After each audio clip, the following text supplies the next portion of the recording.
Good morning dear student. Today your topic debenture and bonds. ठीक है.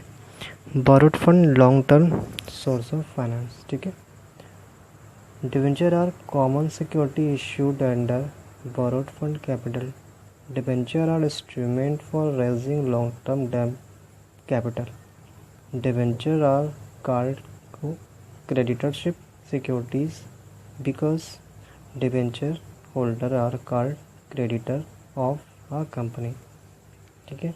ये जो डिबेंचर होता है, ये डिबेंचर कंपनी का क्रेडिटर होता है क्योंकि कंपनी को ये पैसे वापस करने होते हैं इसका. ठीक है.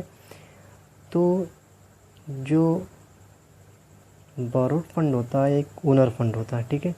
ओनर फंड हम लोग पढ़े थे जब. ओनर फंड का मतलब ये होता है कि जो भी कंपनी को पैसा दे के कंपनी का ओनर बन जाए, कंपनी का मेंबर बन जाए, उसको हम लोग क्या कहते हैं, ओनर फंड कहते हैं.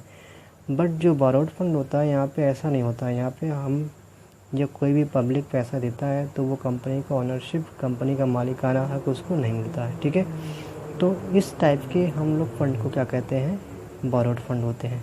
और जो कंपनी के क्या होते हैं, क्रेडिटर होते हैं. ठीक है. क्योंकि कंपनी को इसका पैसा वापस करना होता है. ठीक है. और ये लॉन्ग टर्म होता है. ठीक है. 15 ईयर, 20 ईयर, 25 ईयर इसका ये होता है डे ऑफ ड्यूरेशन. फिर आगे क्या देखते हैं.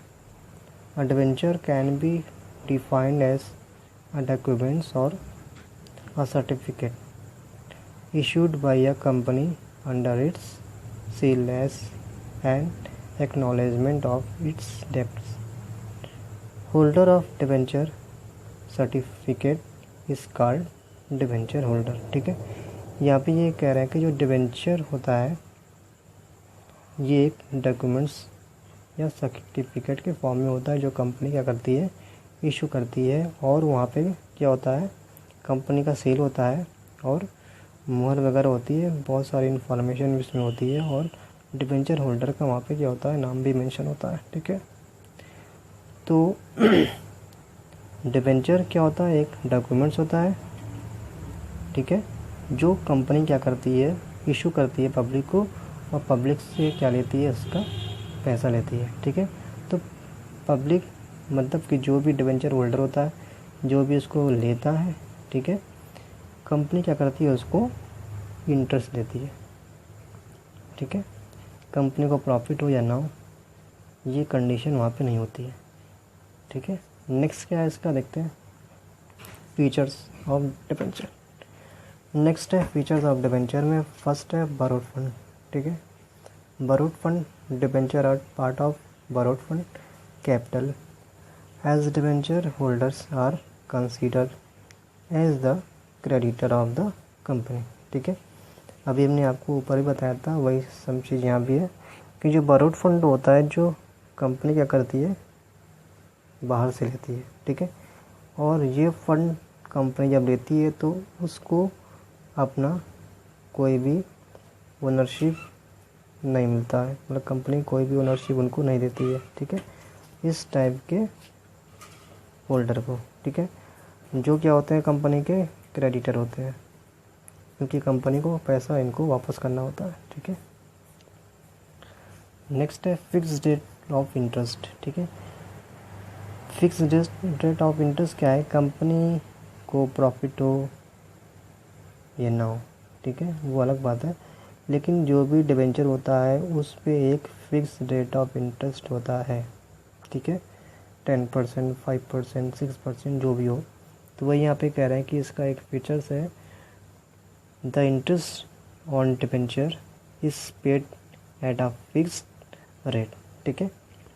The rate of interest is decided in the annual general meeting of the company. यहाँ पे एक कंपनी क्या कराती है, सालाना मतलब एनुअल में एक मीटिंग होती है. उस मीटिंग पे ये डिसाइड होता है कि जो भी डिबेंचर हम इशू करने जा रहे हैं वो डिबेंचर का रेट ऑफ इंटरेस्ट क्या होना चाहिए, क्या क्या होता है. ठीक है. तो वहाँ पे वो अरेंजमेंट करते हैं. फिर थर्ड पॉइंट है आपका कंपल्सरी पेमेंट of interest. अभी हमने आपको थोड़ी देर पहले बताया था कि कंपनी को प्रॉफिट हो या ना हो, लॉस हो, उससे कोई लेना देना नहीं है। कंपनी ने जो डिबेंचर्स व होल्डर से पैसा लिया है उसको कंपनी क्या करेगी, उस पेमेंट पे इंटरेस्ट पे करेगी, ठीक है। Any how, payment of regular and fix rate of interest is a legal obligation of the company, ठीक है। ये एक लीगल ऑब्लिगेशन है जो कि कंपनी को किसी भी हाल में उसका इंटरेस्ट का पेमेंट करना है, किसी भी हालत में। एनी हाउ, कंपनी का प्रॉफिट हो या ना हो, उससे कोई लेना देना नहीं होता, ठीक है। नेक्स्ट है